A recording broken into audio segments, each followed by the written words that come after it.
Can Sinners actually increase viewership and bring in a new audience for Interview with a Vampire and Jacob Anderson? Let's talk about one of the major underlying themes that are similar between Interview with a Vampire and Sinners. We have Black vampires, we got the Jim Crow South.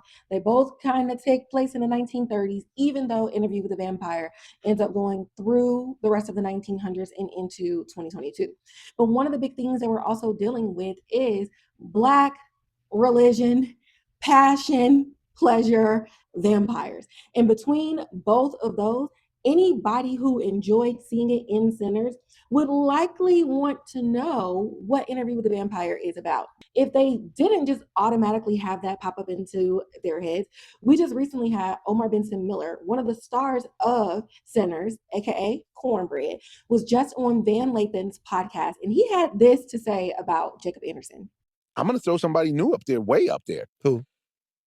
The young man that's playing Louis on the Interview with a Vampire TV show is phenomenal. Loves, what's the guy's name? Jacob There he Anderson. is. Yeah, no. Y'all got to watch Interview with the Vampire.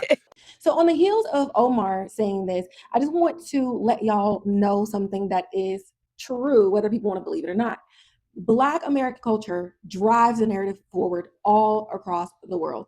To get somebody as esteemed as Omar in the industry, in Hollywood, in Black entertainment, mention Jacob Anderson's name on a Black podcast where the two Black podcast hosts are super excited and constantly saying his name and telling people to go and watch the show, listing Jacob Anderson in the top 3 Black vampires of all time behind both Wesley Snipes and Eddie Murphy. That is huge. We've seen in the past how Black Americans have received British actors like Idris Elba, like Damson Idris, like Daniel Kaluuya. Could this be the time for Jacob Anderson where Black Americans grab onto him in a tight hug and continue to propel him forward? Who knows? I'm not saying AMC needs to change their strategies because the book is going to be done in the order in which it was written. But with a character like Louis, who's now going on original content AU mode within the universe, anything is possible. But more importantly, I do wonder what this stamp of approval and now this new visibility, what will that do for Jacob Anderson's career with the American audience? Because not only did Omar say something about him, BET then followed up by posting him and Delaney Hales to their TikTok.